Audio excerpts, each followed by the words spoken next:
ब्रह्मास्त्र foundation batch 22 तारीख से आपका स्टार्ट होगा। मैथ की क्लास आपके दोपहर में 12 बजे होगी। मेरी क्लास शाम को 8 बजे होगी 22 जून।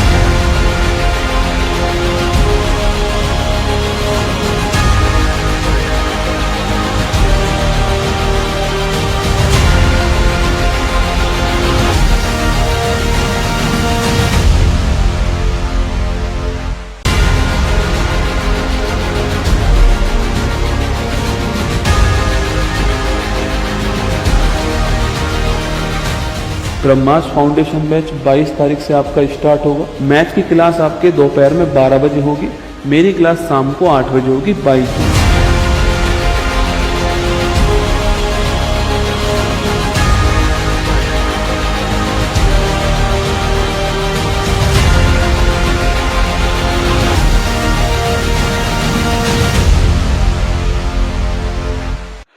विरासत से तय नहीं होंगे सियासत के फैसले, उड़ान तय करेगी आसमां किसका होगा।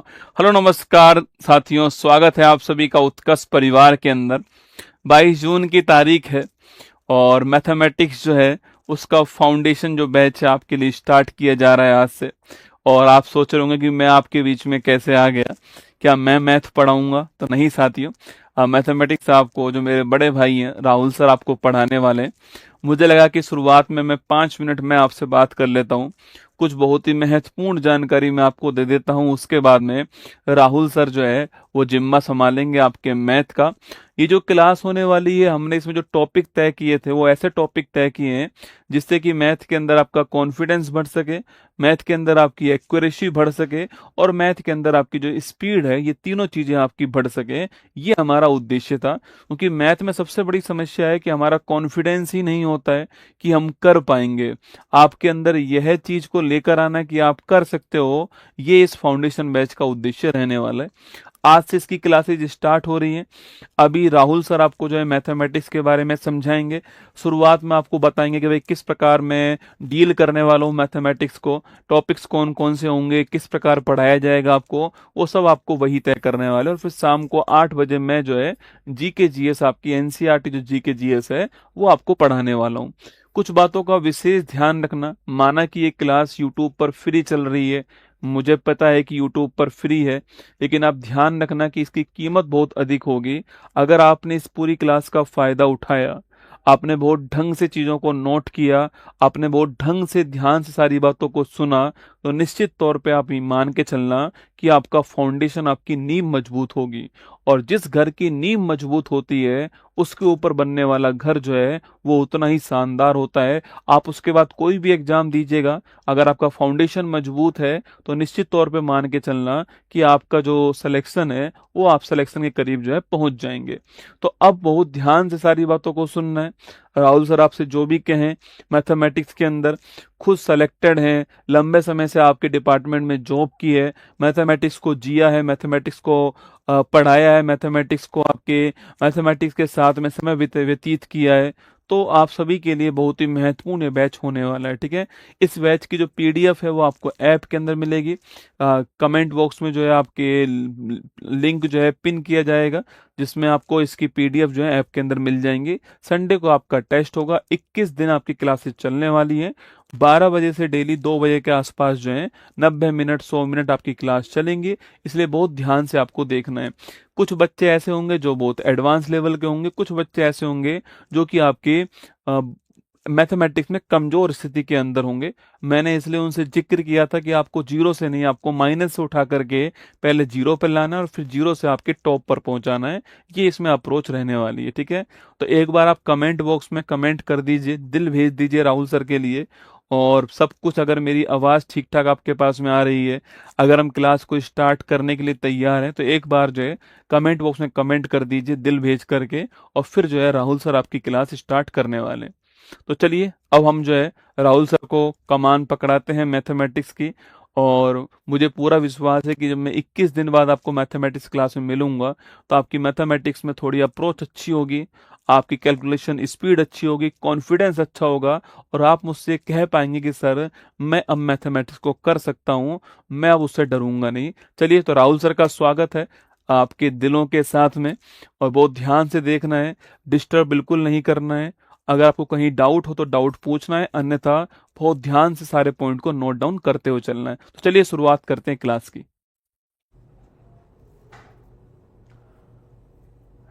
नमस्कार दोस्तों, कैसे हैं आप लोग। आई होप कि आपको मेरी आवाज़ अच्छे से आ रही होगी। अगर आ रही है तो थम्स अप का साइन या दिल का साइन बना करके भेज दीजिए।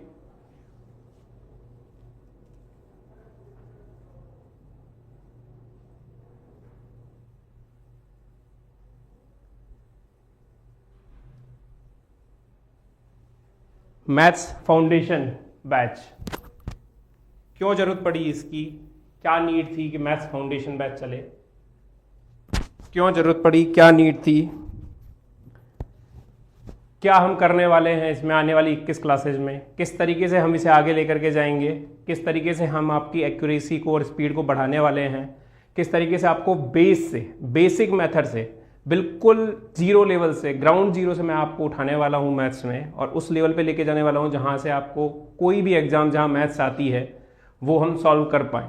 तो 21 क्लासेज किस लिए, 21 क्लासेज ली गई हैं। 21 क्लासेज में हमने कौन से टॉपिक्स को सेलेक्ट किया है, किस तरीके से हम उन टॉपिक्स को डिवाइड करेंगे, उनके टॉपिक्स को, उनके सब टॉपिक्स को तोड़ेंगे, वो आने वाली क्लासेज में हम धीरे धीरे करते चले जाएंगे। बिल्कुल बेसिक से हम स्टार्ट करेंगे और बिल्कुल एडवांस लेवल तक हम पहुंचेंगे हर सब टॉपिक में, हर टॉपिक में। तो चलिए चालू करते हैं कि हम क्या करने वाले हैं और किस तरीके से हैं। सबसे पहले एक मोटिवेशनल कोट कि भाग्य से जितनी उम्मीद करोगे उतनी निराशा मिलेगी।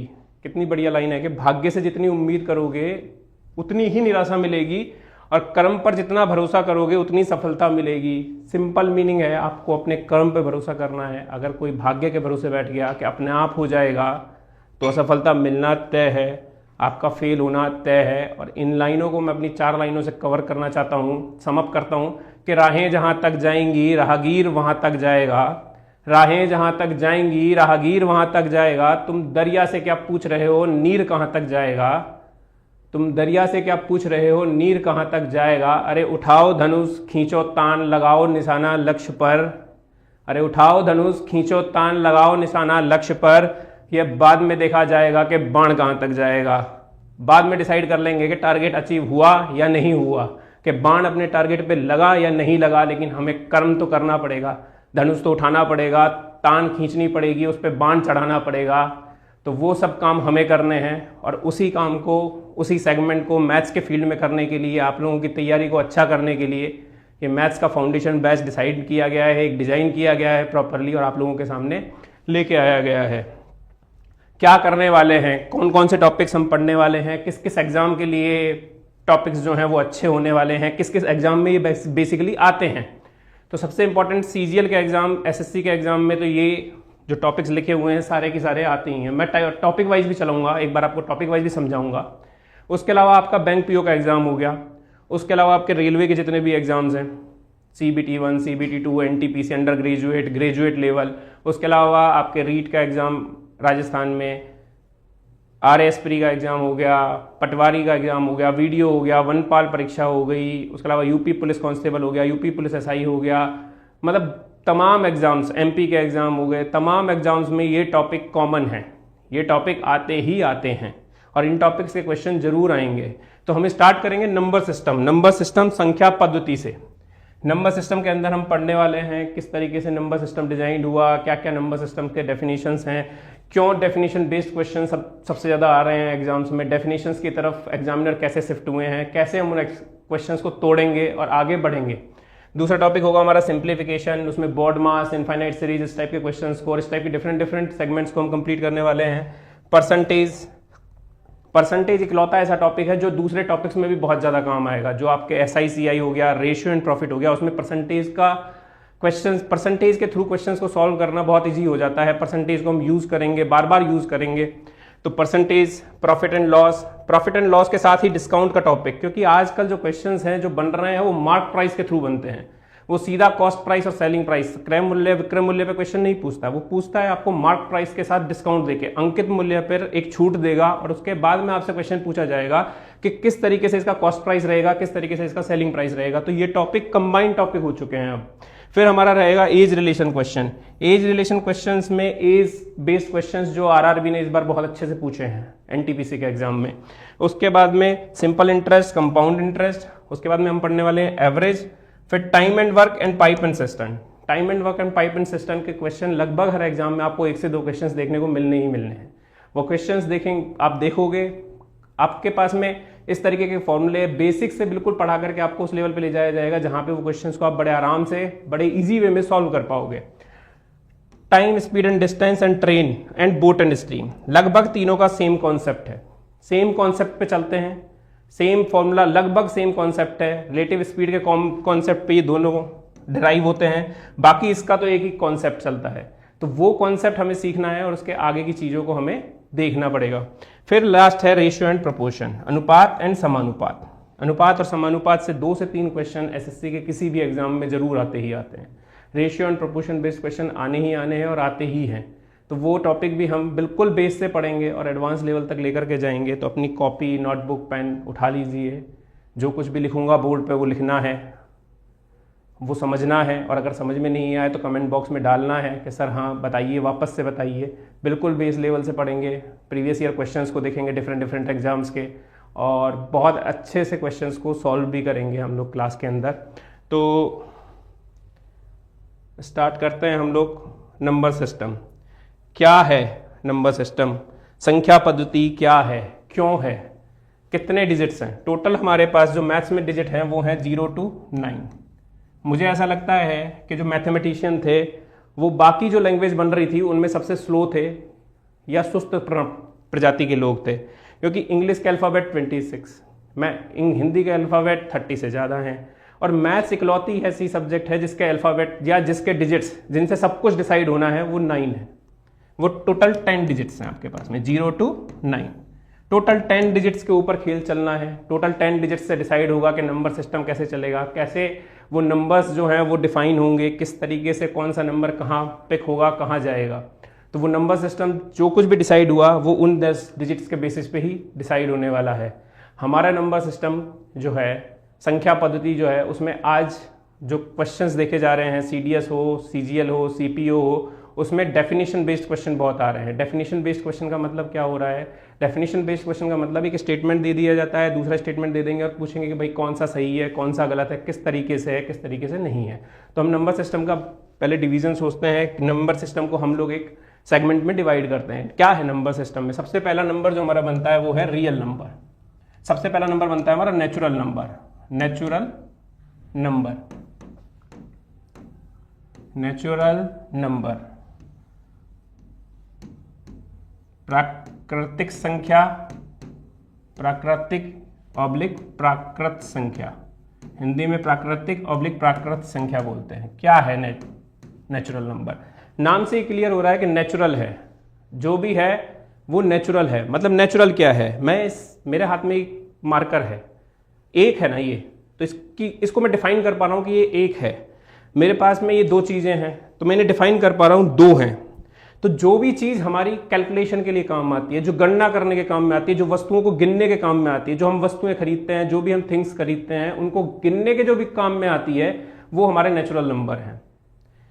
जो भी चीजें किसी चीज को गिनने के काम में आएंगी, जो भी चीजें हम बता पाएंगे कि ये 1 है, 2 है, 10 है, 15 है, वो सारे नेचुरल नंबर होते हैं। तो नेचुरल नंबर स्टार्ट होता है 1 से और चलता है इनफाइनाइट तक। 1 से लेके इनफाइनाइट तक आपके नेचुरल नंबर्स होते हैं। क्या होते हैं? Natural number. वो संख्याएं जिन्हें हम वस्तुओं के गिनने में काम में लेते हैं। The numbers that has been used to count a thing, to count a thing is called as natural number, प्राकृतिक संख्याएं। तो वो सारे नंबर्स होंगे आपके प्राकृतिक संख्या। इसे n के सिंबल से डिनोट करते हैं। क्या सिंबल होता है इसका? n का सिंबल होता है, अभी एक रिसेंट एग्जाम में किसी दूसरे नंबर के लिए पूछा गया था किस सिंबल से डिनोट किया जाता है, तो इसको n के नंबर से हम डिनोट करते हैं। 1 से ये चालू होता है। सबसे छोटा natural number, the least natural number is 1। सबसे छोटा नेचुरल नंबर आपका 1 होगा। क्या होगा? सबसे छोटा नेचुरल नंबर 1 होगा। सबसे छोटा नेचुरल नंबर, सबसे छोटा नेचुरल नंबर आपका 1 होगा। सबसे छोटी प्राकृतिक संख्या एक होगी। सबसे छोटी प्राकृतिक संख्या क्या होगी आपकी? एक। अब मैं आपसे एक स्टेटमेंट बोलता हूं, सबसे छोटी प्राकृतिक संख्या एक होगी। जीरो एक नेचुरल नंबर नहीं है, जीरो नेचुरल नंबर नहीं है। You can not count zero as an natural number. Zero एक प्राकृतिक संख्या नहीं है। नेगेटिव नंबर्स प्राकृतिक संख्या नहीं है, नेगेटिव नंबर्स नेचुरल नंबर्स नहीं है। तो लिखिए जीरो नेचुरल नंबर नहीं है, जीरो नेचुरल नंबर नहीं है। नेगेटिव नंबर्स नेचुरल नंबर नहीं है, नेगेटिव नंबर भी नेचुरल नंबर नहीं है। जीरो नेगेटिव नंबर जीरो दोनों आपके नेचुरल नंबर या प्राकृतिक नंबर नहीं है। अगला लिखते हैं, क्या दशमलव वाली संख्याएं नेचुरल नंबर हैं? नहीं, दशमलव वाली संख्याएं भी नेचुरल नंबर या प्राकृतिक संख्या नहीं है। सिर्फ 1, 2, 3, 4, 5, 6 ये जो नंबर्स हैं यही नेचुरल नंबर हैं। 1.4, 1.5, 1.6, 1.7 ये नेचुरल नंबर्स नहीं है। लिखिए डेसिमल जो है, दशमलव या डेसिमल नेचुरल नंबर नहीं है, नेचुरल नंबर नहीं है। अब आ जाता है फ्रैक्शन। 1/7, 1/8, 18/19 क्या फ्रैक्शंस जो हैं वो नेचुरल नंबर हैं? फ्रैक्शंस भी नेचुरल नंबर नहीं है। भिन्न जो होती हैं वो भी नेचुरल नंबर नहीं होती हैं। भिन्न ऑब्लिक फ्रैक्शन नेचुरल नंबर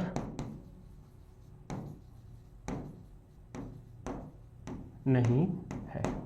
तो इसका मतलब सिर्फ नेचुरल नंबर क्या है? नेचुरल नंबर सिर्फ आपके 1, 2, 3, 4, 5, 6 मतलब जिससे आप काउंटिंग करते हैं वस्तुओं की। आप ऐसा कहते हैं कि 1.5 है, 2, 2.5 है, किसी वस्तु के लिए ऐसा नहीं बोलते। हम बोलते हैं 1 है, -1 है किसी वस्तु के लिए, ऐसा बोलते हैं? नहीं बोलते। 0 है, 0 कुछ है ही नहीं, मतलब 0 का मतलब एम्प्टीनेस, वो है ही नहीं। तो नेचुरल नंबर या प्राकृतिक संख्या वो संख्या हुई जिसको हम काउंटिंग के लिए यूज में लेते हैं, जिसको हम वस्तुओं की गणना के लिए यूज में लेते हैं। भिन्न नेचुरल नंबर नहीं है, डेसिमल्स नेचुरल नंबर नहीं है, फ्रैक्शंस नहीं है, आपके नेगेटिव नंबर्स नहीं है। ठीक है, अब मैं एक क्वेश्चन आगे बढ़ते हैं। अगला टाइप आता है हमारा होल नंबर।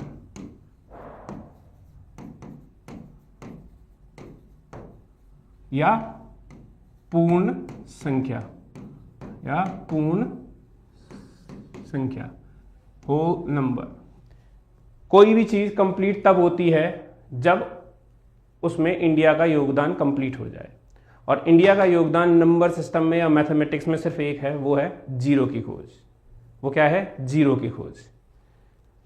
तो अगर नेचुरल नंबर में मैं जीरो को और ऐड कर दूं और उन्हें जीरो से चालू कर दूं, जीरो से और चालू कर दूं, तो वो आपके होल नंबर हो जाएंगे, पूर्ण संख्याएं हो जाएंगी। क्या हो जाएंगी?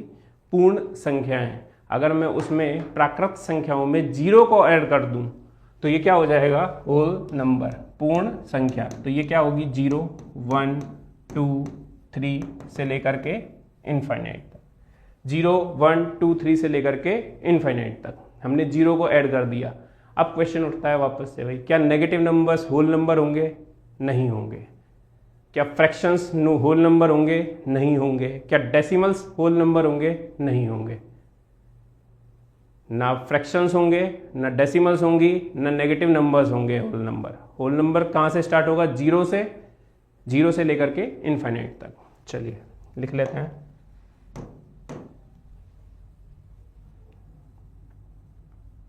डेसिमल ऑब्लिक दशमलव,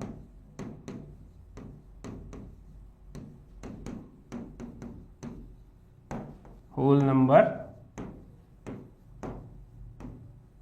नहीं है।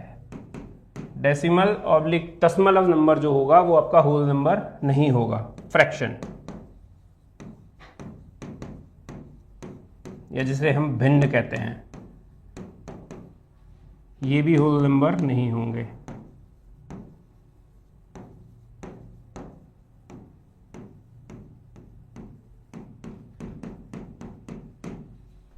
अगला आता है नेगेटिव नंबर। नेगेटिव नंबर जो होंगे वो भी होल नंबर नहीं होंगे। नेगेटिव नंबर भी होल नंबर नहीं होंगे। सबसे छोटा होल नंबर है, सबसे छोटा पूर्ण संख्या, सबसे छोटी पूर्ण संख्या कौन सी होगी आपकी? वो होगी 0। सबसे छोटी प्राकृत संख्या या नेचुरल नंबर कौन सा था हमारा? 1। सबसे छोटी पूर्ण संख्या कौन सी होगी? 0। सबसे छोटी पूर्ण संख्या, 0 को मैं ये लिख सकता हूं सबसे छोटी पूर्ण संख्या, सबसे छोटी पूर्ण संख्या, the least whole number, the least whole number. सबसे छोटी पूर्ण संख्या आपकी हो गई 0। नेगेटिव नंबर्स नहीं काउंट होंगे होल नंबर के अंदर, दशमलव नहीं काउंट होगा, आपका फ्रैक्शंस नहीं काउंट होगा, आपके डेसिमल नंबर्स नहीं काउंट होंगे, सिर्फ पॉजिटिव नंबर्स एंड 0 ये आपके काउंट होंगे होल नंबर या पूर्ण संख्या के अंदर, होल नंबर या पूर्ण संख्या के अंदर। अब तक हमने 2 चीज़ें पढ़ी नंबर सिस्टम में। पहली चीज़ थी मेरी प्राकृत संख्या या नेचुरल नंबर, और दूसरा था मेरा पूर्ण संख्या होल नंबर। आइए अगले डिफाइन करते हैं हम कि इसके आगे नंबर सिस्टम को कैसे डिफाइन किया गया। अगला आता है आपका पूर्णांक या इंटीजर, जिसे बोलते हैं पूर्णांक या इंटीजर। पूर्णांक या इंटीजर क्या है? पूर्णांक या इंटीजर के अंदर 0, 1, 2, 3, 4, 5, 6 ये तो आएगा ही आएगा, मतलब होल नंबर तो होगा ही होगा, साथ में नेगेटिव नंबर्स को भी ऐड कर दिया जाएगा, साथ में नेगेटिव नंबर्स को भी ऐड कर दिया जाएगा। तो नेगेटिव नंबर्स 0 और 1 टू लेकर के इंफिनिटी तक, पॉजिटिव नंबर्स, ये सब मिलकर के क्या बनेगा आपका? इंटीजर्स, पूर्णांक। तो तीसरी जो डेफिनेशन है हमारी वो होगी पूर्णांक। पूर्णांक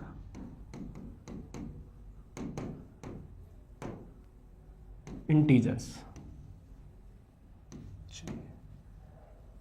नेगेटिव नंबर्स 0 और पॉजिटिव नंबर्स। नेगेटिव नंबर्स मतलब के ऋणात्मक संख्या, ऋणात्मक संख्या 0 और धनात्मक संख्या, और धनात्मक संख्या, ये सब मिलकर के क्या बनती हैं? आपके पूर्णांक या इंटीजर। पूर्णांक या इंटीजर। अब मैं बोलता हूं इसके अंदर डेसिमल ऑब्लिक दशमलव, डेसिमल ऑब्लिक दशमलव जो है वो पूर्णांक नहीं है, वो पूर्णांक नहीं है।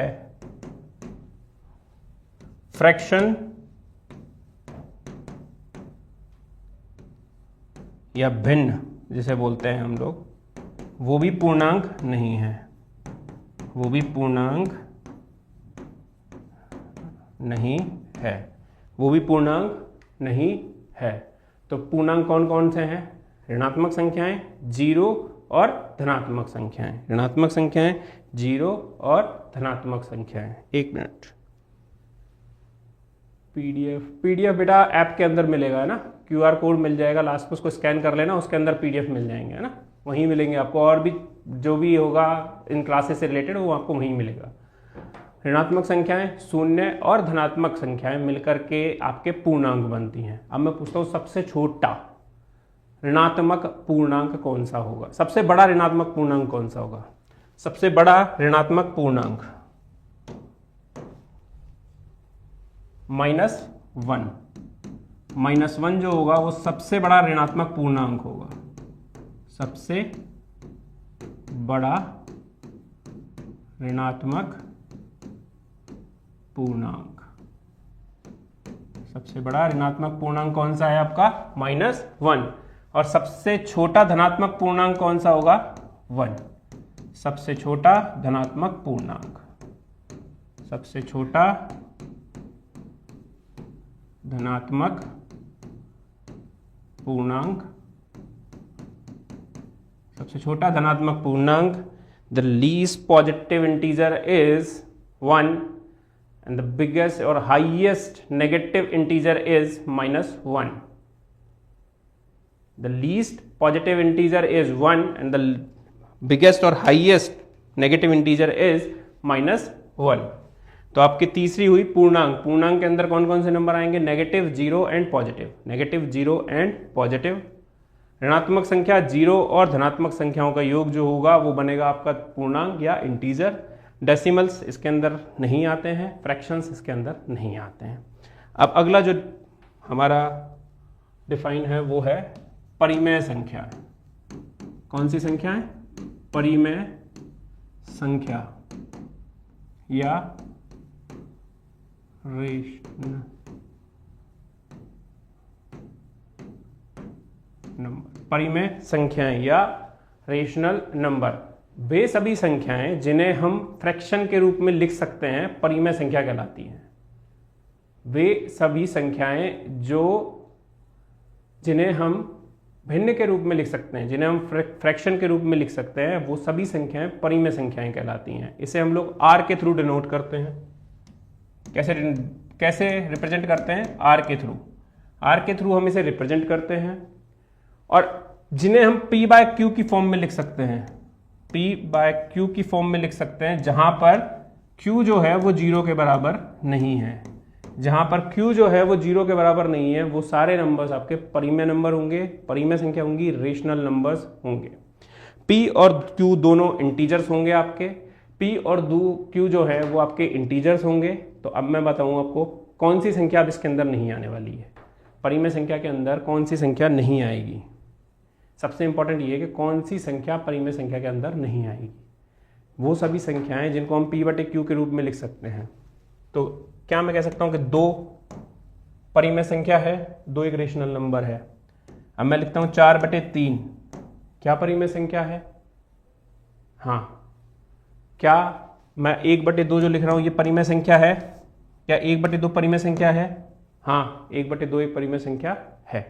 तो वो संख्याएं जिन्हें हम P/Q के रूप में लिख सकते हैं, जिन्हें हम भिन्न के रूप में लिख सकते हैं, वो सारी संख्याएं आपकी परिमेय संख्याएं कहलाती हैं। आर के थ्रू इसे डिनोट किया जाता है। आर के थ्रू इसे डिनोट किया जाता है। जितनी भी शांत दशमलव होती हैं, जितनी भी शांत दशमलव होती हैं, वो सब के सब आपकी परिमेय संख्या होती हैं। शांत दशमलव का मतलब जो दशमलव रुक जाती हैं, जो दशमलव एक पॉइंट पर आकर के रुक जाएंगी, वो आपकी सारी की सारी शांत दशमलव जो होती हैं, वो सारी आपकी परिमेय संख्याएं होती हैं, शांत दशमलव। अब अगला नंबर आता है, अगर परिमेय संख्या है तो कोई अपरिमेय संख्या भी होगी, तो कोई अपरिमेय संख्या भी होगी, यानी इर्रेशनल नंबर भी होगा। इर्रेशनल नंबर वो संख्याएं होती हैं जिन्हें हम P/Q के फॉर्म में नहीं लिख सकते, जिन्हें हम P/Q के रूप में नहीं लिख सकते। ऐसे कौन से नंबर होते हैं? ऐसे होते हैं नॉन परफेक्ट स्क्वायर, अपूर्ण वर्गमूल। अपूर्ण वर्गमूल कौन से होते हैं? अपूर्ण वर्गमूल होते हैं, अगर मैं √4 लिखता हूं आपको तो इसका मान क्या आता है? 2। अगर मैं √9 लिख दूं तो इसका मान क्या आता है? 3। लेकिन अपूर्ण वर्गमूल कौन से हैं? अगर मैं √2 लिखता हूं तो √2 की वैल्यू क्या है? √2 की कोई वैल्यू है? एक परफेक्ट वैल्यू है √2 की कि क्या आएगा? √3,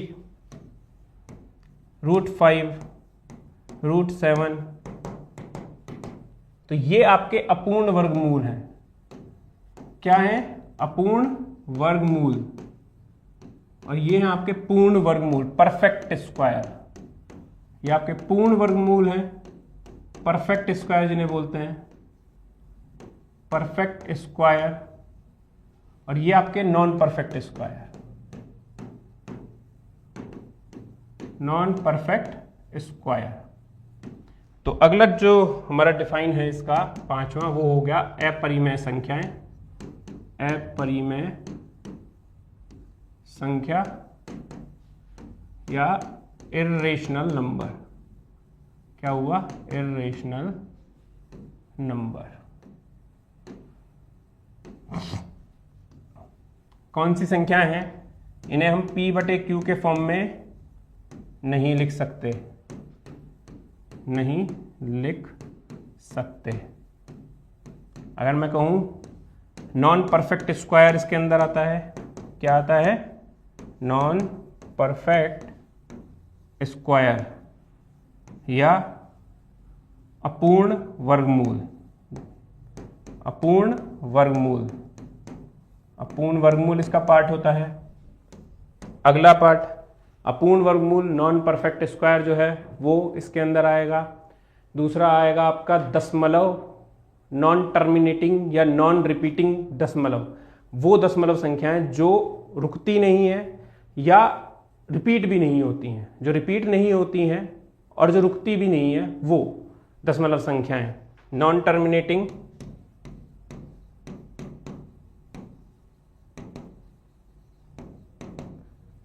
एंड नॉन रिपीटिंग। ये दोनों होना जरूरी है। नॉन टर्मिनेटिंग होना भी जरूरी है और नॉन रिपीटिंग होना भी जरूरी है। नॉन रिपीटिंग दशमलव मतलब के 0.1 0 2 3 1 5 6 7 और ये चलते जा रहा है। ना तो ये रुक रहा है और ना ही ये रिपीट हो रहा है। ना तो ये रुक रहा है, ना ही ये किसी एक पैटर्न को फॉलो कर रहा है। तो ये हो गया आपका अपरिमेय संख्या। अगली जो हम पाई पढ़ते हैं, पाई जिसकी वैल्यू हम लिखते हैं 22/7, वो एक अपरिमेय संख्या है। पाई इसको हम लिख देते हैं 22/7। इसको हम अप्रोक्सीमेशन में 3.14 लिख करके रोक देते हैं। लेकिन अगर इसे डिफाइन करना होगा आपको नंबर सिस्टम के अंदर तो ये एक अपरिमेय संख्या है। पाई जो है वो एक अपरिमेय संख्या है। अगले नंबर यूलर्स नंबर, ई, जिसे हम यूलर्स नंबर बोलते हैं, यूलर्स नंबर बोलते हैं। ये भी एक अपरिमेय संख्या है क्योंकि इसकी वैल्यू भी नॉन टर्मिनेटिंग और नॉन रिपीटेटिंग है। 2.71828 और इस तरीके से चलती चली जाती है। पाई, यूलर्स नंबर, √2 जिसे हम पाइथागोरस नंबर भी बोलते हैं, √2 पाइथागोरस नंबर भी बोलते हैं इसे हम। ये भी एक अपरिमेय संख्या है, इर्रेशनल नंबर है। अब तक जो हमने पढ़ा एक बार उसको वापस से देखते हैं। हमने पढ़ा कि नंबर सिस्टम क्या है, कितनी डिजिट्स हैं, 10 डिजिट्स हैं। 10 डिजिट्स में सबसे इंपॉर्टेंट इनको किस तरीके से हम लोग एक सिस्टम में बांधते हैं, उसके लिए बना नंबर सिस्टम। उसके लिए एक सिस्टम डिसाइड किया गया कि नंबर सिस्टम होगा। उस नंबर सिस्टम में सबसे पहले वो चीज़ें लाई गई जिनको हम प्रैक्टिकल लाइफ में दिन भर की गणनाओं में यूज़ करने के लिए काम में लेते हैं। जिनको हम दिन भर की गणनाओं में, दिन भर की चीज़ों को यूज़ करने में काम में लेते हैं। सबसे पहला आया हमारा प्राकृतिक संख्याएं या प्राकृत संख्याएं, नेचुरल नंबर। जहाँ कहाँ से चालू होते हैं? 1 से चालू होते हैं। कहाँ तक चलते हैं? इन्फिनिटी तक चलते हैं। 1 से चालू होते हैं और इन्फिनिटी तक चलते हैं। इसके अंदर क्या क्या नहीं आता है हमने वो डिस्कस कर लिया।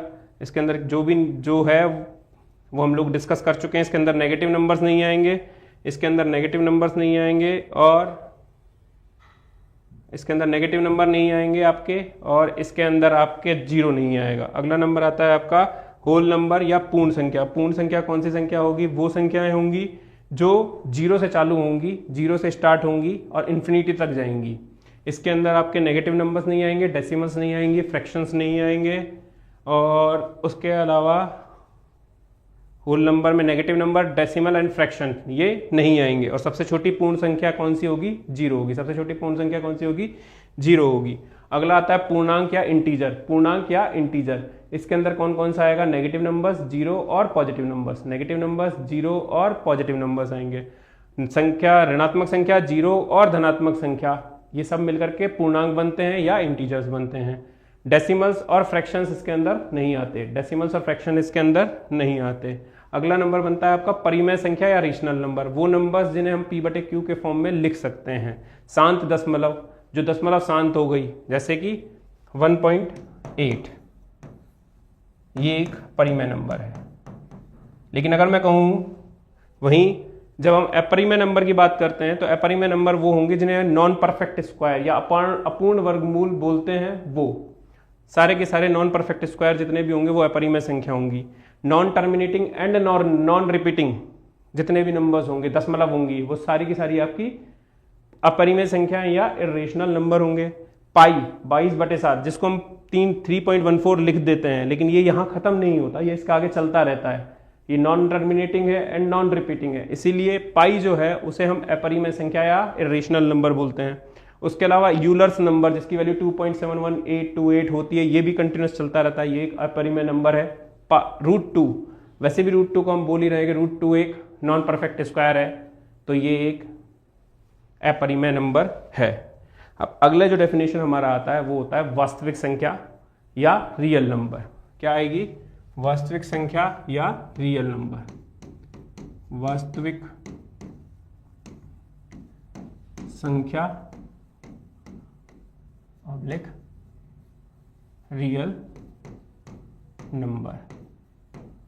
वास्तविक संख्या ऑब्लिक रियल नंबर, ये कौन सी संख्याएं होती हैं? ये वो संख्याएं होती हैं जो परिमेय प्लस अपरिमेय संख्याओं के योग से बनती हैं। मतलब कि सारी परिमेय संख्याएं यूनियन विद अपरिमेय संख्या, मतलब सारी परिमेय संख्याएं और सारी अपरिमेय संख्याएं मिलकर के क्या बनाती हैं? आपकी वास्तविक संख्याएं या रियल नंबर।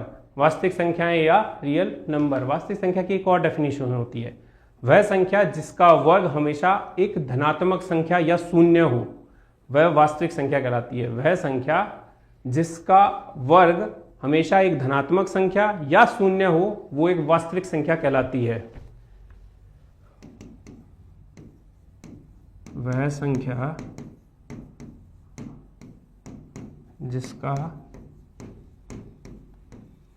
जिसका वर्ग हमेशा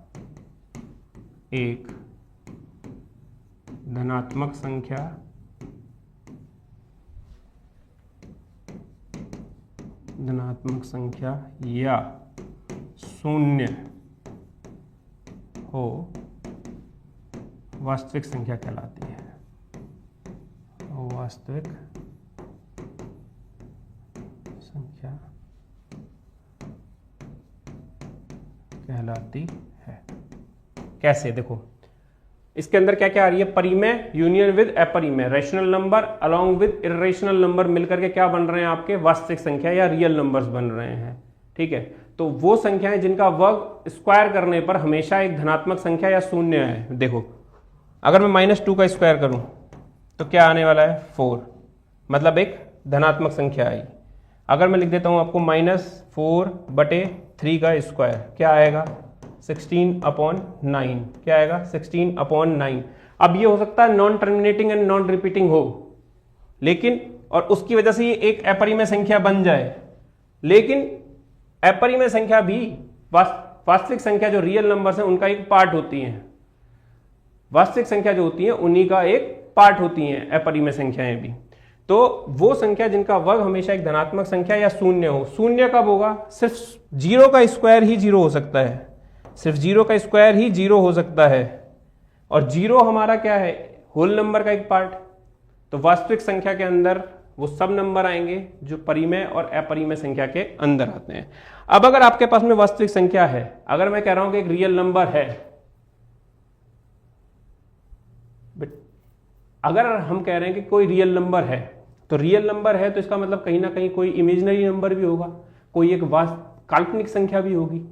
तो काल्पनिक संख्या कौन सी होती है? काल्पनिक संख्या वो संख्या होती है जिसका स्क्वायर करने पर हमें नेगेटिव नंबर मिलता है, जिसका स्क्वायर करने पर हमें नेगेटिव नंबर मिलता है।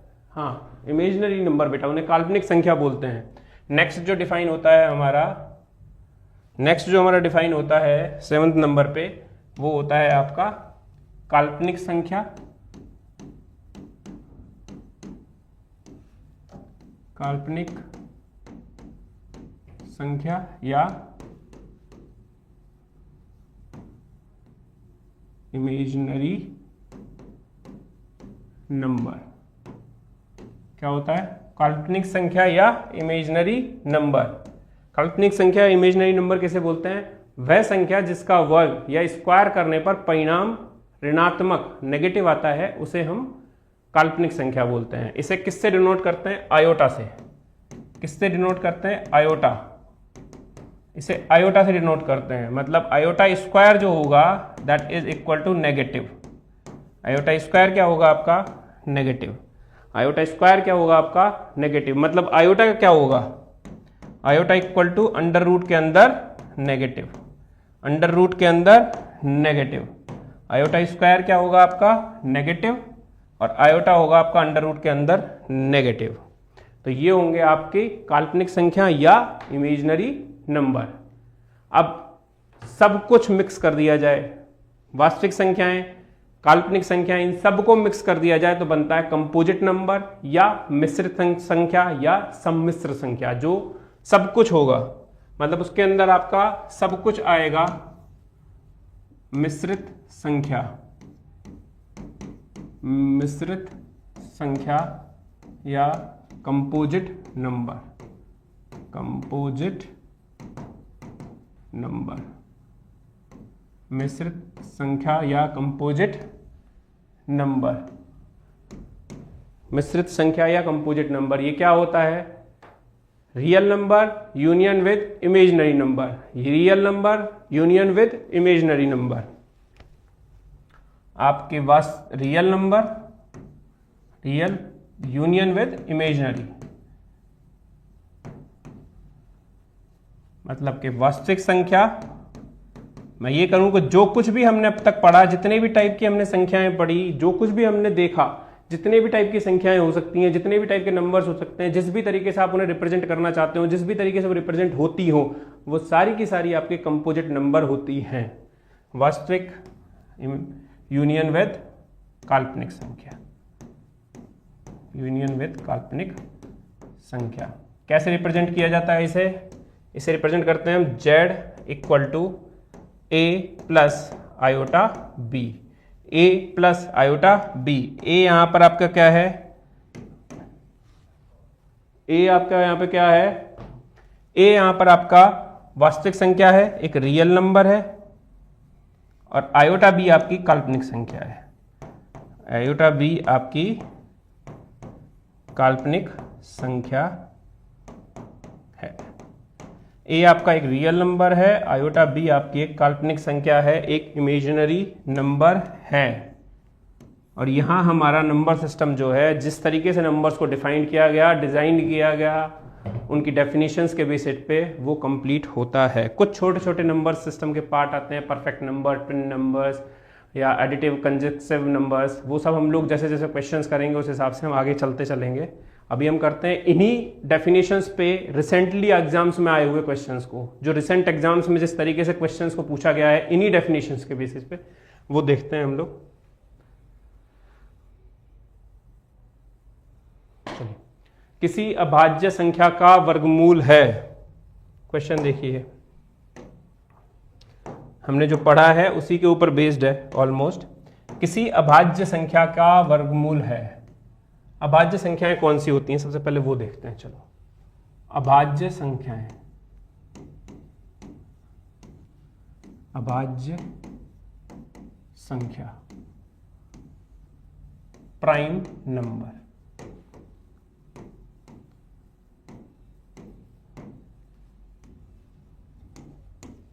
अभाज्य संख्या या प्राइम नंबर वो नंबर होते हैं, अभाज्य संख्या या प्राइम नंबर वो, कमेंट्स की बाढ़ ला दी है ऑप्शंस में। अब एक बार प्राइम नंबर समझो, चलो प्राइम नंबर समझो पहले। Very good very good very good, ठीक है। सबसे पहले आप अभाज्य संख्या समझिए। ऐसी संख्या जिसके सिर्फ दो गुणनखंड हों, ऐसी संख्या जिसके सिर्फ दो गुणनखंड हों। एक तो वो एक तो होगा उसका एक गुणनखंड एक, और एक होगी वो खुद संख्या। अब मैं उसे ऐसी संख्या की जगह पे मैं उसे उस डेफिनेशन पे लेके जाऊंगा जहां पे हमने सीखा था। सबसे पहला डेफिनेशन नेचुरल नंबर का, ठीक है। अब मैं बोलूंगा ऐसी प्राकृतिक संख्या, ऐसी प्राकृतिक संख्या जिसके सिर्फ दो गुणनखंड हों, जिसके सिर्फ दो गुणनखंड हों, एक तो एक और एक 0। याद रखना, अगर एग्जाम में ये दोनों डेफिनेशन दोनों ऑप्शंस में लिखे हुए हों, एक जगह ऐसी संख्या लिखा हुआ हो और एक जगह ऐसी प्राकृतिक संख्या या ऐसा नेचुरल नंबर लिखा हुआ हो, तो ऐसा नेचुरल नंबर जहां लिखा हुआ होगा वो सही होगा। ठीक है, तो ऐसी प्राकृतिक संख्या, ऐसी प्राकृतिक संख्या जिसके सिर्फ 2 गुणनखंड हों,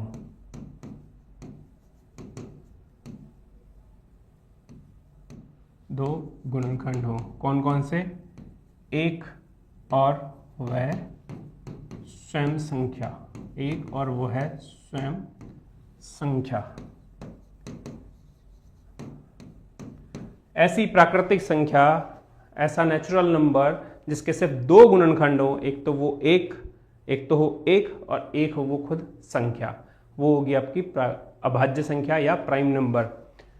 सबसे छोटी अभाज्य संख्या, सबसे छोटी अभाज्य संख्या इक्वल टू 2। सबसे छोटी अभाज्य संख्या कौन सी है? 2। सबसे छोटी अभाज्य संख्या कौन सी है? 2। और अगर मैं ये कहूं कि एकमात्र सम संख्या, the only even number that is a prime number is 2, वो भी सही होगा। एक ऐसी सम संख्या, एकमात्र सम संख्या है ये जो प्राइम नंबर है, एकमात्र सम संख्या। इसके आगे जितने भी इवन नंबर्स होंगे वो सारे के सारे, वो उनमें से एक भी नंबर आपका प्राइम नंबर नहीं होगा, क्योंकि उनके फैक्टर्स 2 से ज्यादा मिलेंगे, क्योंकि 2 तो उनका फैक्टर मिलेगा ही मिलेगा। तो एकमात्र इवन नंबर है ये, the only even number that is a prime number is 2। Okay, तो 2 जो है वो सबसे छोटी अभाज्य संख्या भी है, और साथ में इसको लिखा जा सकता है ये एकमात्र सम संख्या जो अभाज्य संख्या है, एकमात्र सम संख्या जो अभाज्य संख्या है, जो अभाज्य संख्या है। एकमात्र सम संख्या जो कि एक अभाज्य संख्या है, जो कि एक अभाज्य संख्या है। अभाज्य संख्या की डेफिनेशन हो गई हमारी, किस तरीके से रिप्रेजेंट करते हैं वो हो गया। अब 1 से लेकर के 100 के बीच में, 1 से लेकर के 100 के बीच में कितने अभाज्य नंबर्स हैं और कौन कौन से? कितने अभाज्य संख्याएं हैं, कितनी अभाज्य संख्या हैं और कौन कौन सी?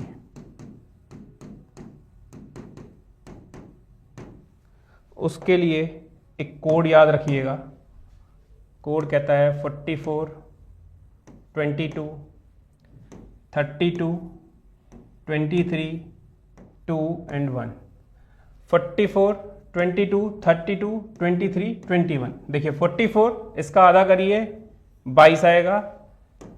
अगला नंबर 22 का में 10 ऐड करिए 32, 32 का उल्टा 23, 2 और 1, 23, 2 और 1। अब ये क्या है? 0 से, अगर मैं कहूं 0 से लेकर के या 1 से लेकर के 10 के बीच में कितने अभाज्य संख्याएं हैं? 1 से लेकर के 10 के बीच में 4 अभाज्य संख्याएं हैं। कौन कौन सी हैं?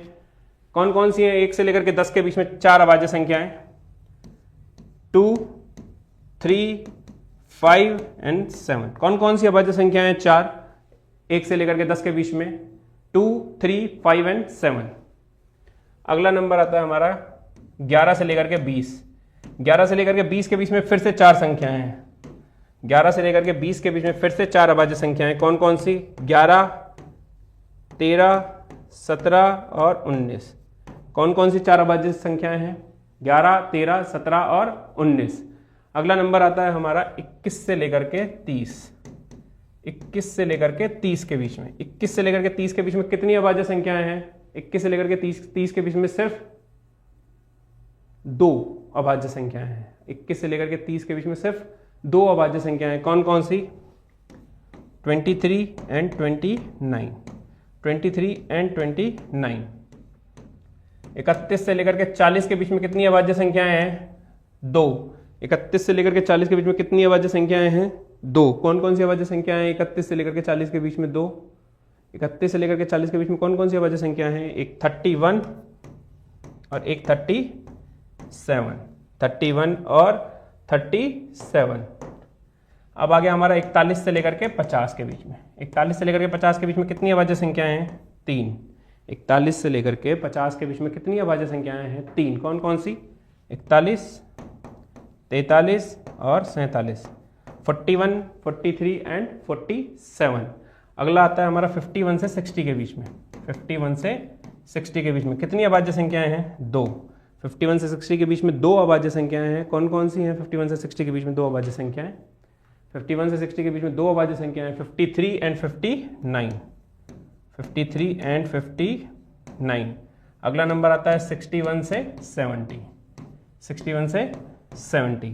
61 से 70 के बीच में फिर से 2 अभाज्य संख्याएं हैं। 61 से 70 के बीच में 2 अभाज्य संख्या कौन कौन सी होंगी? 61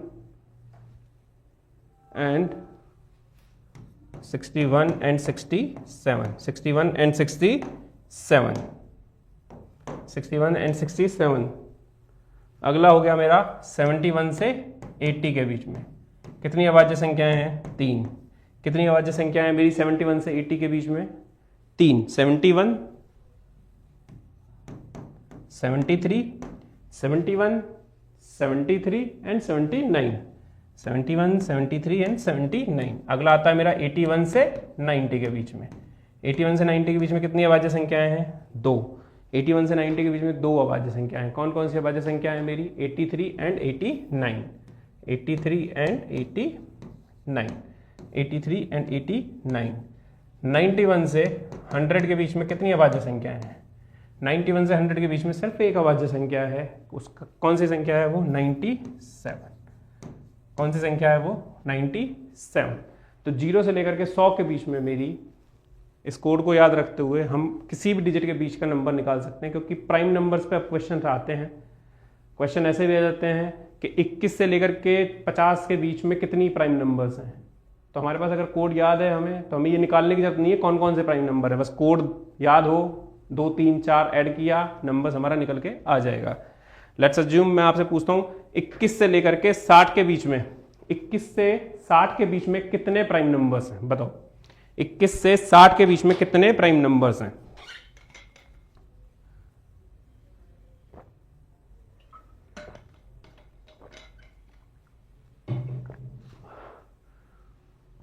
इक्कीस से 60 के बीच में कितने प्राइम नंबर हैं?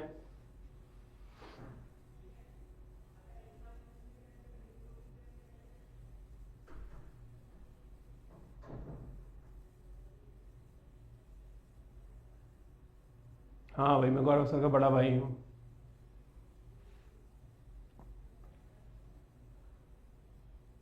इक्कीस से लेके 60 के बीच में कितने प्राइम नंबर्स हैं? देखो 21 से 30 तक कितने हैं? 2 प्लस 31 से 40 तक कितने हैं? 2 प्लस 41 से 50 तक कितने हैं? 3 प्लस 51 से 60 के बीच में कितने हैं? 2। कितने हो गए टोटल? 9। कितने हुए टोटल? 9। कितने हुए टोटल? 9। चलिए अब प्राइम नंबर के बारे में कुछ 1-2 फैक्ट्स और देख लेते हैं। 2 एकमात्र ऐसी सम संख्या है जो कि प्राइम नंबर है। साथ में 5 लिखिए, 5 जो है वो एकमात्र ऐसा नंबर है जो 5 पे खत्म होता है और एक प्राइम नंबर है। एकमात्र ऐसी संख्या है जो 5 पे खत्म होती है और एक प्राइम नंबर है।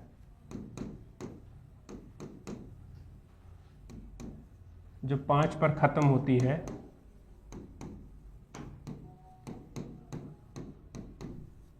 और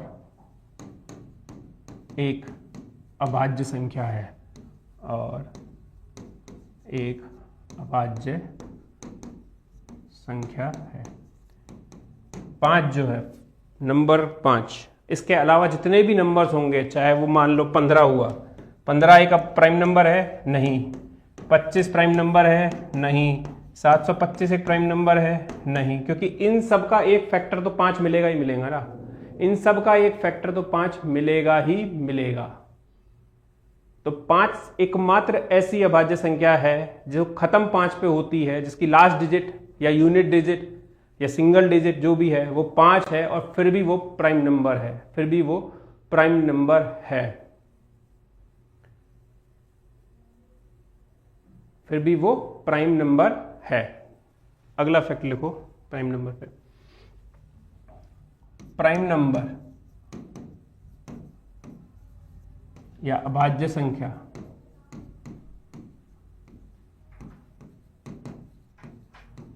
ग्रेटर देन 3 के लिए, ग्रेटर देन 3 से बड़ी जो भी प्राइम नंबर है, जो भी अभाज्य संख्या है, उसे मैं 6k प्लस माइनस 1 के रूप में लिख सकता हूं। किस में लिख सकता हूं? 6k प्लस माइनस 1 के रूप में लिख सकता हूं। इसका मतलब क्या हुआ? इसका मतलब ये हुआ, मान लो एक प्राइम नंबर पकड़ते हैं, प्राइम नंबर पकड़ते हैं हम 11, ठीक है, 11 पकड़ा हमने, उसे मैं 6k प्लस माइनस 1 के रूप में कैसे लिख सकता हूं? देखो 6 इंटू 2 माइनस 1, 6 इंटू 2 माइनस 1 ऐसे लिखा जा सकता है। पकड़ते हैं हम लोग 13 को मैं ऐसे लिख सकता हूं 6 इंटू 2 प्लस 1। नंबर पकड़ते हैं अगला हम 19, इसे 6 इंटू 3 प्लस 1 इस तरीके से लिखा जा सकता है। तो जो भी प्राइम नंबर ग्रेटर देन 3 है, जो भी प्राइम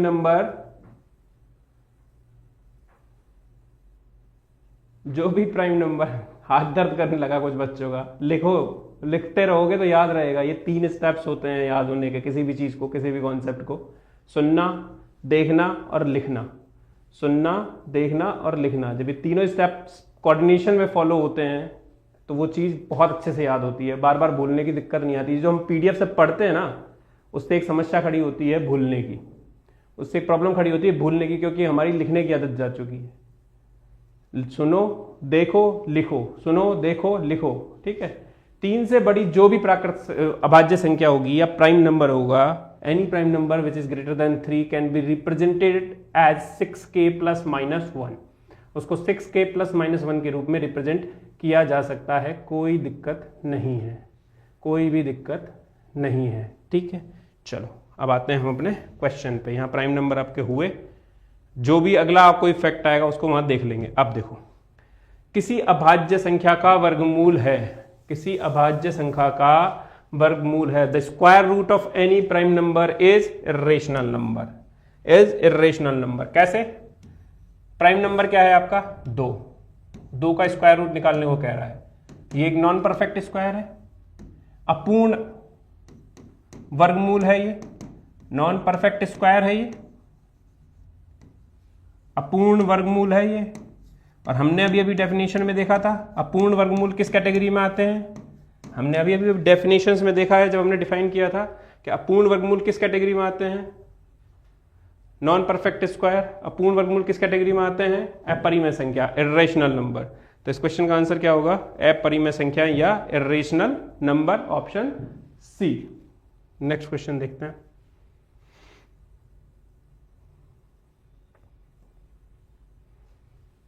निम्नलिखित में से कौन सी संख्या पूर्ण वर्ग नहीं है?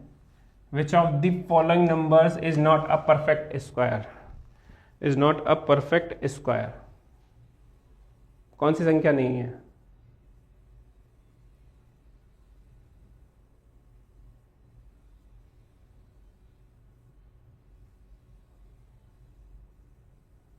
अगर मैथ्स आती है तो बेटा उसके लिए है, रिलेवेंट है ना।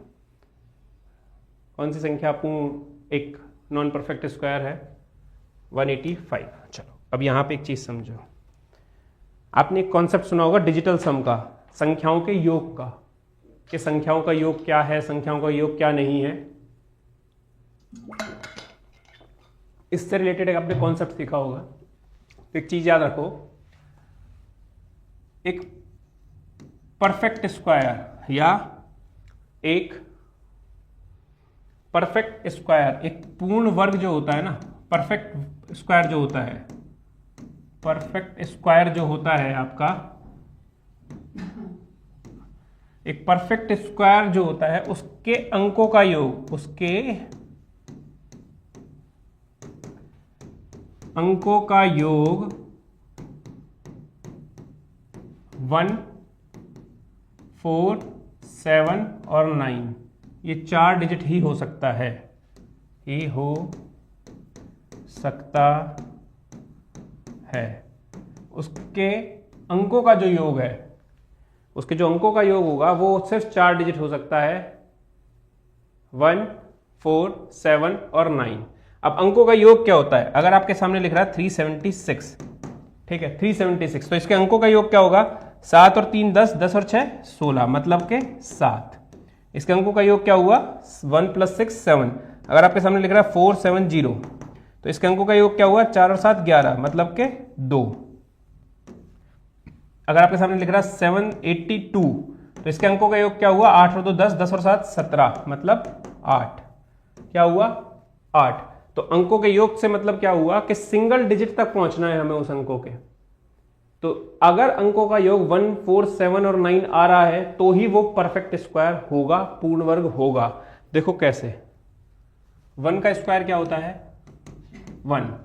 2 का स्क्वायर क्या होता है? 4। 3 का स्क्वायर क्या होता है? 9। 4 का स्क्वायर क्या होता है? 16। 1 + 6 कितना हुआ? 7। 5 का स्क्वायर क्या हुआ? 25। 2 + 5 क्या हुआ? 7। 6 का स्क्वायर क्या होता है? 36। 3 + 6 कितना हुआ? 9। 7 का स्क्वायर क्या होता है? 49। 9 और 4 13। 13 का मतलब 4।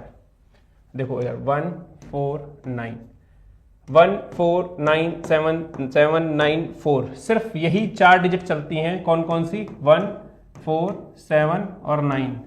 याद रखने के लिए इसे आप वैसे याद रख सकते हो, 1947। अगर किसी भी संख्या के अंकों का योग 1947 के अलावा कुछ भी आ रहा है तो वो पूर्ण वर्ग नहीं होगा। क्या हम उसे इस पे लगा सकते हैं? बिल्कुल लगा सकते हैं। देखिए, ए ऑप्शन का पूर्ण वर्ग, इसके अंकों का योग 4, इसके अंकों का योग 9, इसके अंकों का योग 7, इसके अंकों का योग 5। मैं क्या कह रहा हूं? 1 4 7 और 9, इसके अलावा अगर अंकों का योग कुछ भी आएगा तो वो पूर्ण वर्ग नहीं होगा। इसके अलावा अगर कुछ भी आया तो पूर्ण वर्ग नहीं होगा। ये पूर्ण वर्ग होगा, ये पूर्ण वर्ग होगा, ये पूर्ण वर्ग होगा, ये पूर्ण वर्ग नहीं होगा, ये पूर्ण वर्ग नहीं होगा। ये 100% श्योर नहीं है कि अगर अंकों का योग 1497 आया तो वो पूर्ण वर्ग होगा या नहीं, होगा ही होगा। लेकिन ये 100% श्योर है कि अगर किसी संख्या के अंकों का योग 1479 नहीं आता है तो वो पूर्ण वर्ग नहीं होगा। ठीक है, वो पूर्ण वर्ग बिल्कुल भी नहीं होगा, वो पूर्ण वर्ग नहीं होगा।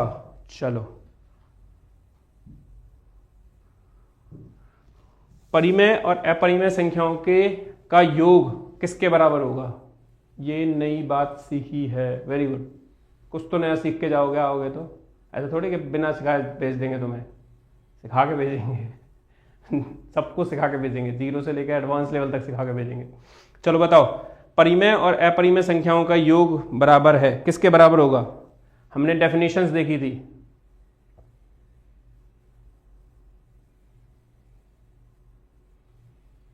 हमने डेफिनेशंस देखी थी आज, जहां मैंने लिखा था परिमेय रेशनल यूनियन इर्रेशनल।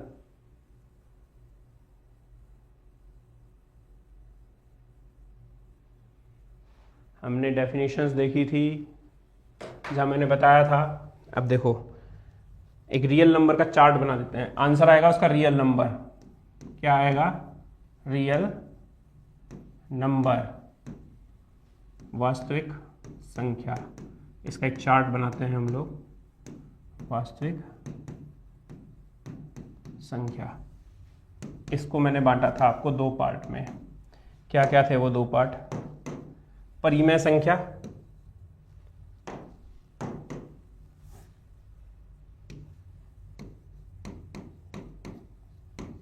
परिमेय संख्या या रेशनल नंबर, और दूसरा पार्ट था मेरा अपरिमेय संख्या या इर्रेशनल नंबर, परिमेय संख्या और परिमेय संख्या और अपरिमेय संख्या। मैंने 2 पार्ट में बांटा था इसे। उसके बाद में मैंने क्या कहा था, उसके बाद में मैंने ये कहा था परिमेय संख्या के अंदर कौन कौन सी संख्याएं आएंगी। परिमेय संख्या के अंदर कौन कौन सी संख्याएं आएंगी? परिमेय संख्या के अंदर आएंगे आपके इंटीजर्स, पूर्णांक और फ्रैक्शंस या डेसिमल। इंटीजर्स, पूर्णांक और फ्रैक्शंस, वो फ्रैक्शंस जो टर्मिनेटिंग है या वो जो रुक जाते हैं, है ना। तो पहला आएगा आपके अंदर, इसके अंदर पूर्णांक और आएगा फ्रैक्शन या डेसिमल, फ्रैक्शन ऑब्लिक डेसिमल, यानी कि भिन्न और दशमलव। अब पूर्णांक के भी 2 पार्ट हैं। पूर्णांक के कौन कौन से 2 पार्ट हैं? एक आपके होल नंबर्स, एक आपका होल नंबर हो गया और एक आपके नेगेटिव नंबर्स हो गए। एक आपका होल नंबर हो गया और एक आपका नेगेटिव नंबर हो गया। होल नंबर मतलब के पूर्ण संख्या। पूर्ण संख्या के 2 पार्ट हो गए, एक आपका 0 हो गया और एक आपका कौन सा हो गया? Natural number. एक आपका कौन सा पार्ट हो गया? Natural number. तो पर रियल नंबर्स को मैं बाइफरकेट कर सकता हूं किस किस में? परिमेय संख्या और अपरिमेय संख्या।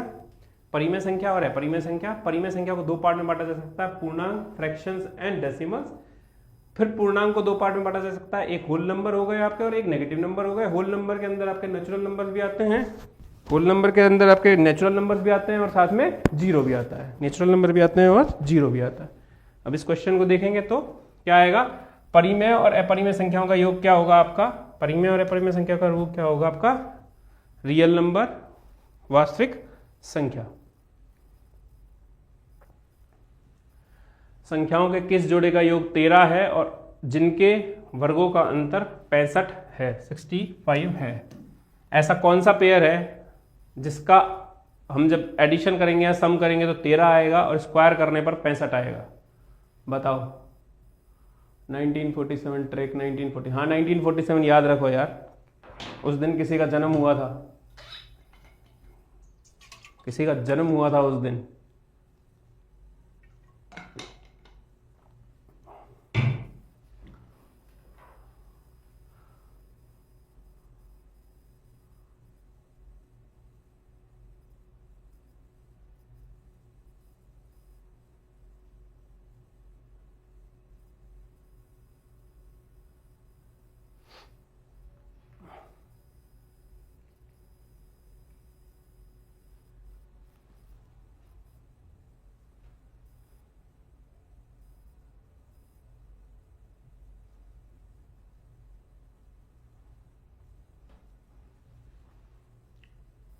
ऑप्शन सी, ऑप्शन सी।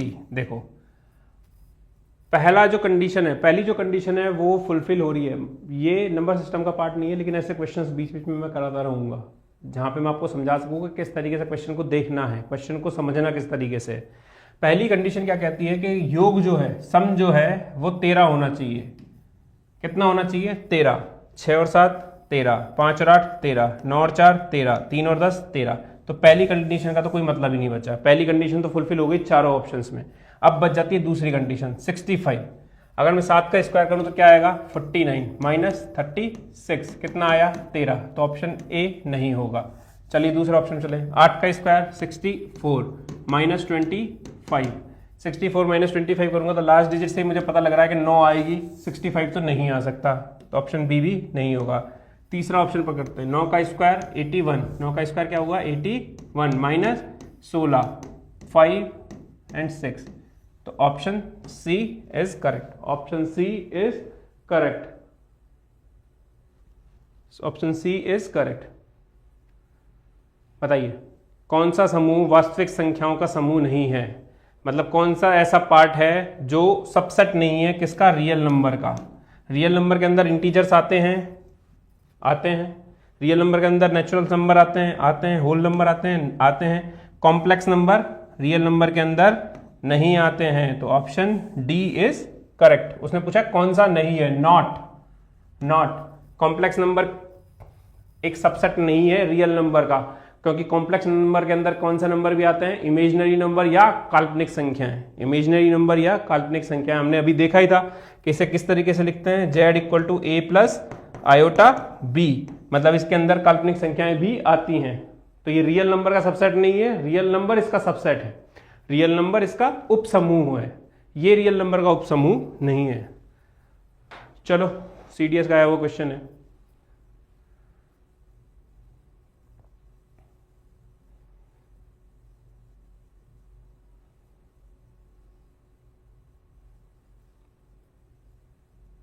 चलो ये वाला क्वेश्चन बनाओ, सीडीएस में आया हुआ, प्रीवियस ईयर का आया हुआ क्वेश्चन है।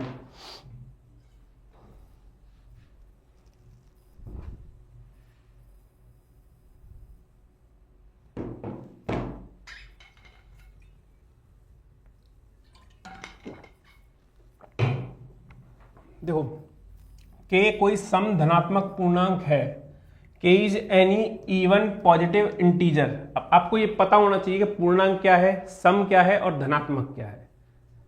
पूर्णांक क्या है, सम क्या है और धनात्मक क्या है। देखो के क्या है, एक सम धनात्मक पूर्णांक। तो मैं सबसे छोटा सम धनात्मक पूर्णांक पकड़ लेता हूं। क्या है सबसे छोटा सम धनात्मक पूर्णांक, क्या हुआ 2। अगर मैं 2 को पकड़ लेता हूं जो कि सम धनात्मक पूर्णांक है, पॉजिटिव इंटीजर है, इवन पॉजिटिव इंटीजर है, के की जगह पे वो रख के देखते हैं क्या आएगा। 2 का स्क्वायर 4 प्लस 4 यानी कि 8। क्या आया 8। तो 8 जो है वो डिविजिबल बाय 24 होगा, नहीं होगा। तो ऑप्शन ए कैंसिल आउट।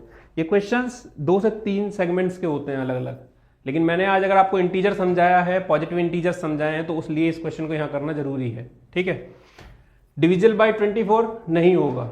दूसरा, divisible by 8 but may not be divisible by 24।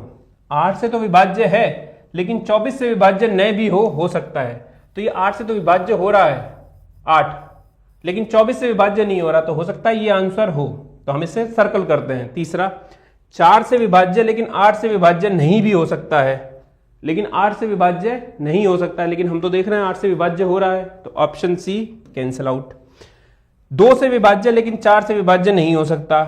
अरे भाई 2 से भी विभाज्य हो रहा है, 4 से भी हो रहा है, 8 से भी हो रहा है, लेकिन 24 से विभाज्य नहीं हो पा रहा। हाँ, अगर मैं यहीं पे के की वैल्यू को मैं अगर 4 रख देता हूं, नेक्स्ट जो मेरा सम धनात्मक पूर्णांक है, नेक्स्ट मेरा जो इवन पॉजिटिव इंटीजर है, अगर मैं 4 रख देता हूं तो ये इक्वेशन एकदम से चेंज होकर के 16 प्लस 8 होकर के 24 हो जाएगी, और वो फिर 24 से भी डिविजिबल हो जाएगा। यानी कि इसके बाद का कोई भी सम धनात्मक पूर्णांक जो भी होगा वो 24 से डिविजिबल होगा, लेकिन 2 नहीं है। तो ये ऑप्शन सही होगा कि वो 24 से विभाज्य न भी हो सकता है, मतलब it may not be divisible by 24। तो option B is correct, option B is correct. Okay, हमने अभाज्य संख्याएं देख ली, प्राइम नंबर्स हमने देख लिए।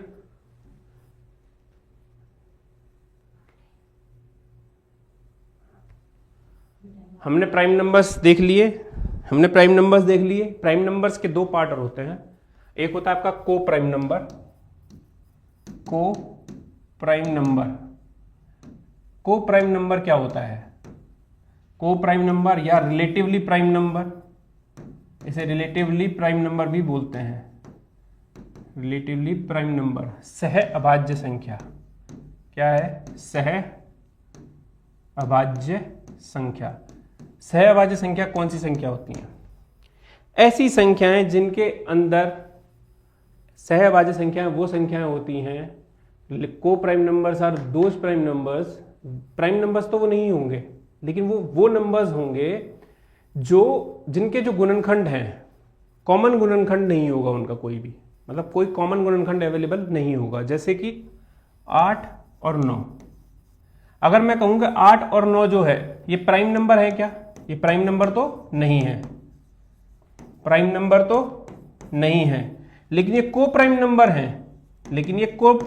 है, को प्राइम नंबर है। ये सहअभाज्य नंबर हैं, सहअभाज्य संख्या तो है, ये सहअभाज्य संख्याएं तो हैं, ये जोड़े में ही मिलेंगी। जब भी मिलेंगी जोड़े में मिलेंगी, जब भी डिस्कशन होगा सहअभाज्य संख्याओं का जोड़े का होगा, पेयर्स में मिलेंगी, तो ऐसे पेयर्स होंगे ये, लेकिन ये प्राइम नंबर अभाज्य संख्या नहीं है। ठीक है, ये अभाज्य संख्या नहीं है। ये अभाज्य संख्या तो नहीं है 8 और 9, क्योंकि दोनों के फैक्टर्स अवेलेबल हैं, दोनों के गुणनखंड अवेलेबल हैं आपके पास में, लेकिन ये दोनों को प्राइम नंबर हैं क्योंकि इन दोनों के कोई कॉमन गुणनखंड नहीं है। अगर मैं लिखता हूं आपको 2 और 4, 2 और 4, 2 तो प्राइम नंबर है, 2 आपका अभाज्य संख्या है और 4 प्राइम नंबर नहीं है, ये एक भाज्य संख्या है। लेकिन ये दोनों क्या को प्राइम नंबर है? ये दोनों को प्राइम नंबर नहीं है क्योंकि इनका एक कॉमन फैक्टर अवेलेबल है 2, इनका कॉमन फैक्टर अवेलेबल है 2, इनका एक कॉमन गुणनखंड, इनका एक कॉमन गुणनखंड अवेलेबल है 2, लेकिन 8 और 9 ये दोनों आपकी को प्राइम नंबर होंगी, 8 और 9 को प्राइम नंबर होंगी। अगर मैं ये कहूं कि अगर मैं प्राइम नंबर्स के जोड़े बनाऊं, प्राइम नंबर्स के जोड़े बनाऊं तो वो सारे जोड़े बनाए जाएं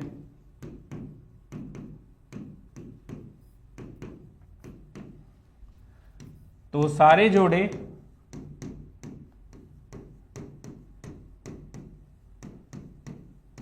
को प्राइम होंगे। बिल्कुल सही है, को प्राइम या सह अभाज्य होंगे, या सह अभाज्य होंगे। ये बिल्कुल सही है। कैसे सही है? देखो, प्राइम नंबर आपके कौन कौन से हैं? 2 और 3 का जोड़ा बना, को प्राइम हैं। 3 और 7 को प्राइम है क्योंकि कॉमन गुणनखंड है ही नहीं। 7 और 13 को प्राइम हैं। 13 और 31 को प्राइम हैं।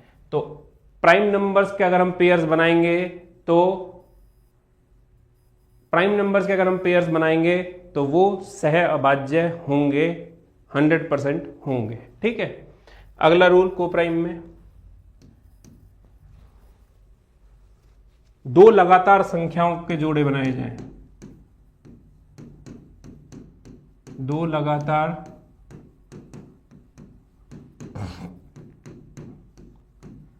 संख्याओं के जोड़े बनाए जाएं तो वो भी सह अभाज्य होंगे, तो वो भी सह अभाज्य या को प्राइम होंगे। अगर दो लगातार संख्याओं के जोड़े बनाऊं, जैसे देखो 4 और 5 को प्राइम है, 7 और 8 को प्राइम है, 10 और 11 को प्राइम है, 17 और 18 को प्राइम है, 999 और 1000 को प्राइम है। दी ऑल पेयर्स आर को प्राइम पेयर्स। सारे के सारे पेयर्स जो हैं, सारे के सारे जोड़े जो हैं वो को प्राइम हैं, वो सह अभाज्य हैं। तो दो लगातार संख्याओं के जोड़े जो बनेंगे वो भी को प्राइम ही होंगे। अब चलते हैं अपने क्वेश्चन पे। क्वेश्चन क्या कहता है? निम्नलिखित में से कौन सी संख्याओं का युग्म परस्पर अभाज्य है? Which of the following pairs of numbers are relatively prime और को प्राइम? इसको बोलने का तरीका होता है रिलेटिवली प्राइम और को प्राइम। ओके, बताओ कौन सी संख्या ऐसी हैं जिनके कॉमन गुणनखंड अवेलेबल नहीं है? कौन सी संख्या ऐसी हैं जो जिनके कॉमन गुणनखंड अवेलेबल नहीं है?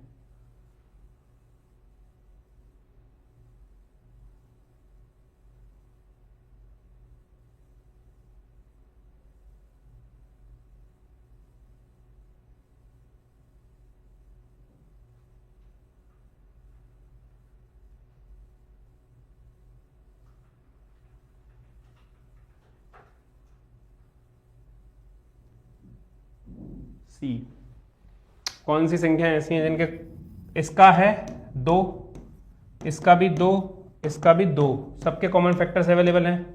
उसके अलावा हो सकता है और भी हो, मैं बता रहा हूं कि एक ही अवेलेबल है तो वो को प्राइम नहीं बचा, तो option C, option C. Next question, 20 और 50 के बीच कितनी अभाज्य संख्याएं हैं? अब CHSL का आया वो क्वेश्चन है। 20 और 50 के बीच कितनी अभाज्य संख्याएं हैं?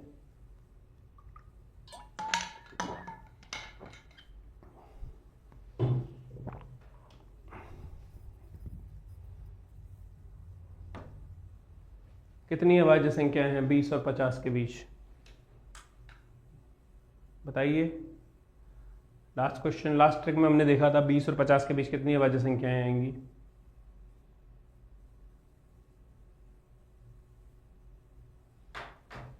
यार 44, 22, 32, 23, 2 और 1, ये हो गया 10 तक, ये हो गया 11 से 20 तक, तो 2, 4 और 3, 7, कितनी हो गई?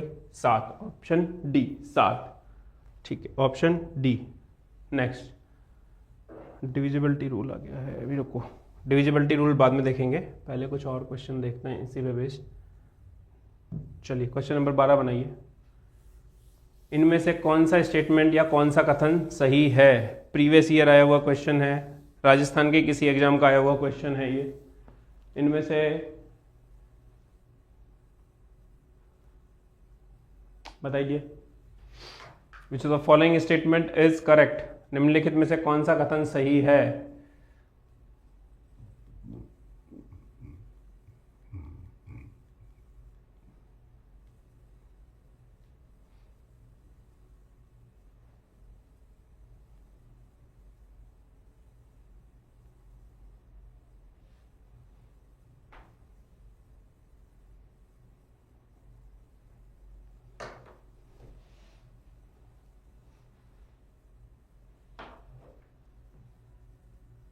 बी, सी, सब तरीके के आंसर आ रहे हैं, इतने के बाद में तो सही देना चाहिए। बताइए।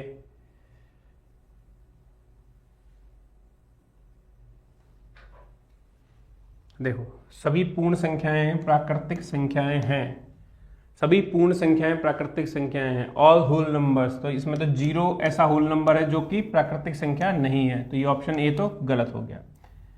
अगला सी पकड़ते हैं, सभी पूर्णांक अपरिमेय संख्याएं हैं, गलत, क्योंकि उसका तो ब्रैकेट ही बहुत छोटा होता है। सभी अपरिमेय संख्याएं परिमेय संख्याएं हैं, इन दोनों का तो आपस में कोई रिलेशन ही नहीं है, अपरिमेय संख्या और परिमेय संख्या का, ये दोनों तो एक दूसरे से वैसे ही बहुत जुदा हैं। डी भी गलत। बचा क्या? सभी प्राकृतिक संख्याएं पूर्ण संख्याएं हैं, option B, B for Bombay, B for Bombay, क्या होगा? बी। डिविजिबिलिटी वाला मत करिए अभी।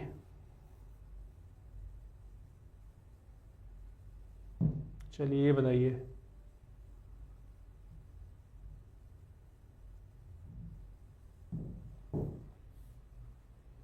पाई क्या है? पाई क्या है?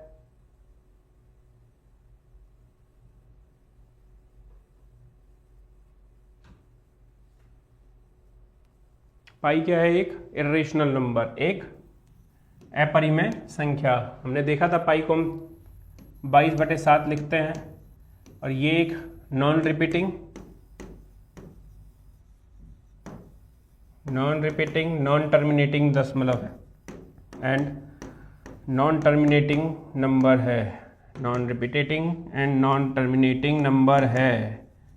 एक अशांत दशमलव है, अशांत दशमलव, और एक ऐसी अशांत दशमलव जो पुनरावृत्ति भी नहीं करती है, जो पुनरावृत्ति भी नहीं करती है, मतलब अपने आप को रिपीट भी नहीं करती है, एक ऐसी दशमलव आएगी। So option B, B for Bombay, B.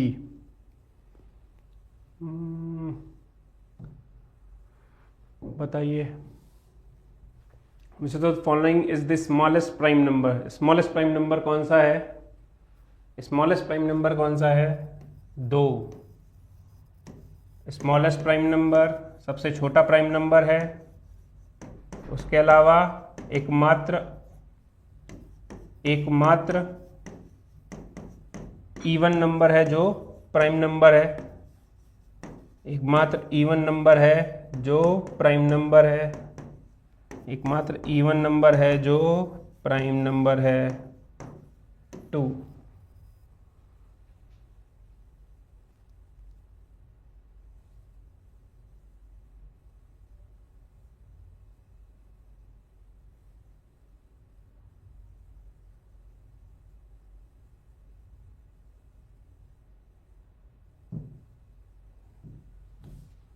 बताइए, यूपी पुलिस के किसी एग्जाम का आया हुआ क्वेश्चन है। 1 से 50 के बीच कितनी अभाज्य संख्या है? रिसेंट एग्जाम का ये।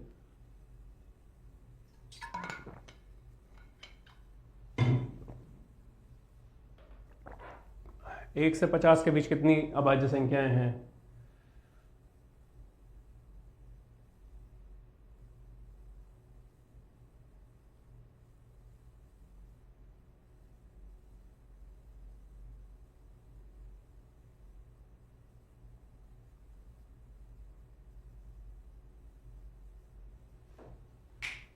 बफरिंग हो रहा है? All okay? नहीं, बफरिंग नहीं हो रहा। ऑल फाइन बेटा, ऑल फाइन। बाकी किसी को बफरिंग हो रहा हो तो बताओ एक बार।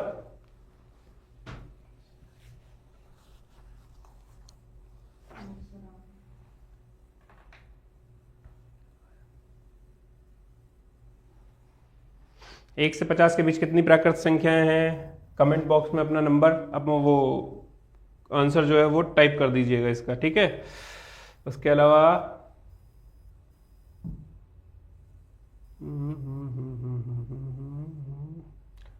1:30 तक ही क्लास है हमारी, तो बस एक क्वेश्चन और देख लेते हैं कोई भी,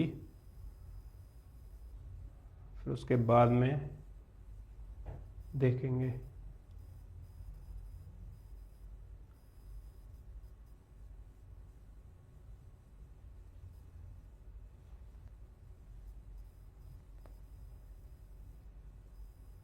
चलिए, एक के बारे में बताइए, एक क्या है?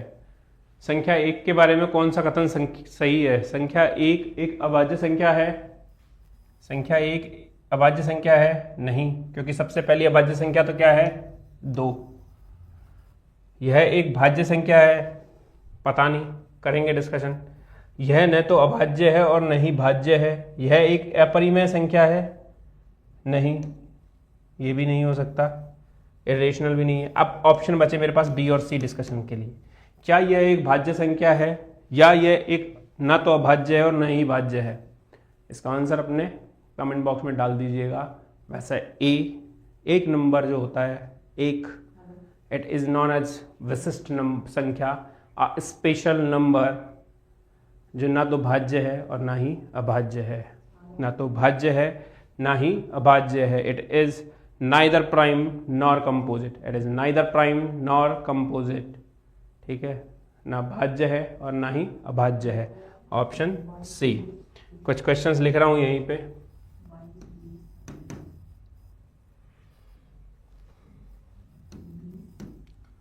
√2 है ए,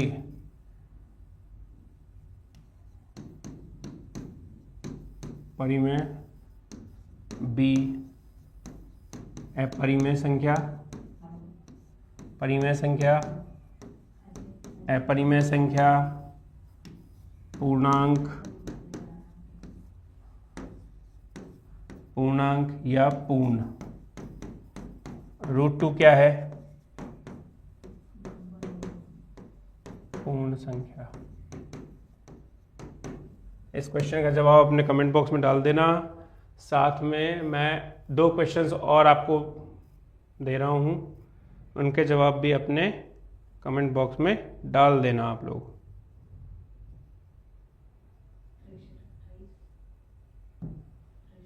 क्वेश्चन नंबर 18, 1 से लेकर के 100 के बीच की अभाज्य संख्याओं के गुणनफल के अंत में शून्यों की संख्या बताइए। The number of trailing zeros, number of trailing zeros कितनी होंगी?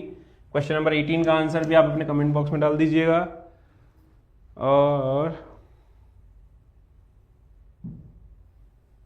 क्वेश्चन नंबर 23 का आंसर कमेंट बॉक्स में डाल दीजिएगा। टोटल 4 क्वेश्चन हो गए जिनके कमेंट बॉक्स में आपको आंसर डालने हैं। मिलते हैं कल सेम 12 बजे।